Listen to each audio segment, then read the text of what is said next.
Hey everyone, I'm here for Tuesday's science lesson where we are going to go back and finish reading Notable Notebooks, Scientists in Their Writing.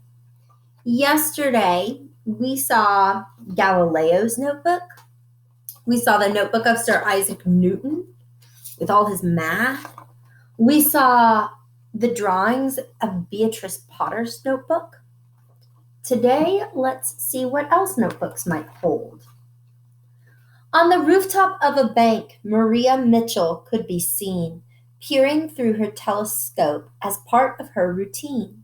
On a clear October night, something caught her eye. Could it be a bright new comet she saw zooming by? Indeed, it was, as she had thought, a great discovery. Miss Mitchell, with her careful notes, helped all the world to see. Notebooks aren't just for notes, there's more that you can do. Scientists plan experiments and conduct them too. So you could make plans for your experiments in there. And here's a photo of Maria Mitchell in her observatory. You know, as a scientist, if you had photos of an experiment you did and you printed them, you could even glue those in your notebook. That'd be cool. Did you know that insects hear? Surprising, but it's true. Before Charles Henry Turner, it was something no one knew. Dr. Turner studied ants and bees and all the ways they act. His experiments uncovered things we now accept as fact. Cockroaches, we know, can learn. Bees see color, patterns too.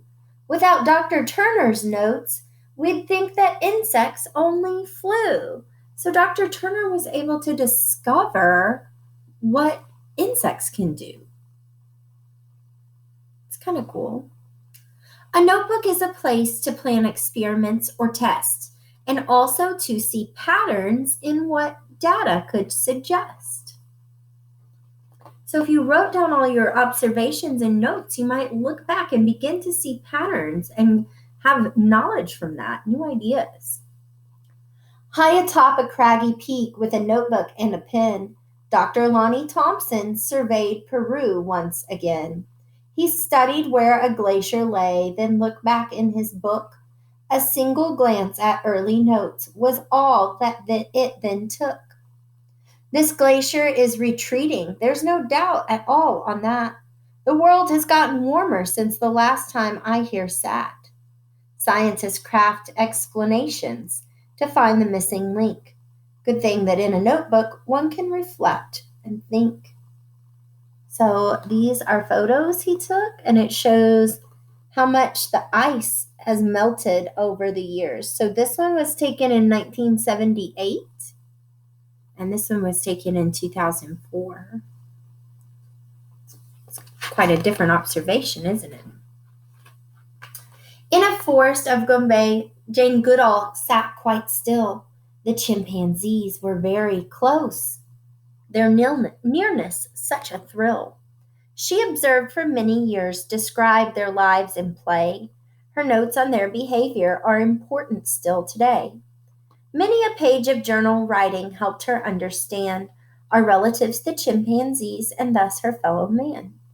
Dr. Goodall took her notes in a remote and wild place. Our next scientist's notebooks have been to outer space. So here's Dr. Goodall's notebooks, and look, she's got pictures she sketched of the chimpanzees she saw. Cool. Ellen Ochoa is an astronaut and a brilliant engineer. On 4 short missions out to space, she explored a vast frontier. Dr. Ochoa used her notebooks to describe her NASA missions. Another set of notebooks fulfilled other great ambitions. Notebooks hold the story of her various designs. She used many, many pages to think, create, refine. Inventors also use notebooks to plan, design, and dream. Sometimes the results they get are not quite what they seem. Do you know what it means to refine? It says she thinks, creates, and refines. Refining is one of the most important parts of science, right? So we think of an idea, ask questions, we think of an idea, we do an experiment, And maybe it kind of works and it kind of doesn't. So we go back and we refine it. We change something to try to make it better. That's what scientists do. The chemist Stephanie Kwolek, her job was to invent. She is now remembered for a happy accident. At first, her best discovery seemed like a big mistake. Little did she know she'd found a substance tough to break. So her big discovery came from an accident with an experiment. Her notebooks outline all the steps for inventing this strong strand. A fiber she called Kevlar would save lives across the land. Making sense of data can be difficult to do, but if you keep on trying, then you might find something new. So, Kevlar is a really strong nylon fiber, and because of its strength, it can be stronger than steel. Some of the things that Kevlar has made possible are body armor, tires, boats, and airplane wings. If she hadn't kept track of her process when she made that mistake, she might never have remembered how she did it. It's important she wrote it down, right? Charles Darwin wrote in his while sailing on a boat, and you'd need to use a mirror to read what Da Vinci wrote. Okay, Leonardo da Vinci, famous scientist, wrote all of his notes backwards in his notebook. So it's mirror writing. You had to hold it up to a mirror to be able to read it. That's kind of cool. Marie Curie's findings helped develop the X-ray.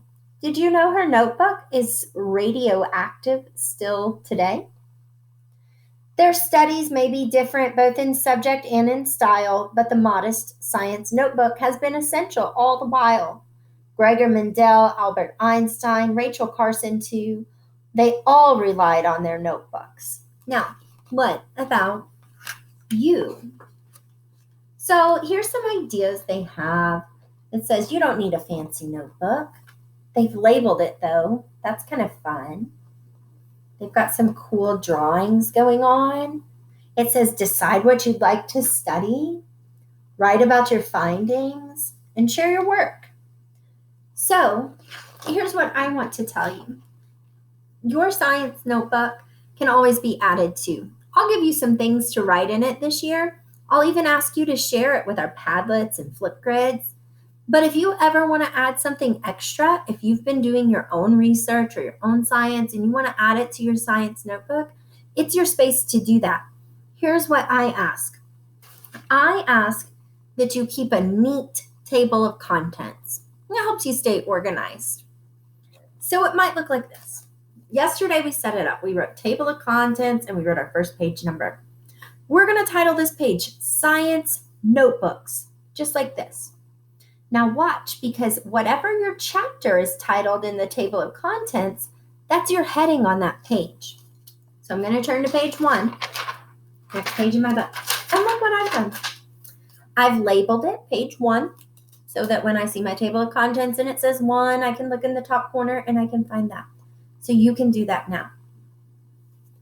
Then look, my chapter title for my table of contents, I've put it as the heading, Science Notebooks. That helps the reader know what this page is about. I want you to just jot down a few notes about science notebooks. What did you learn about them?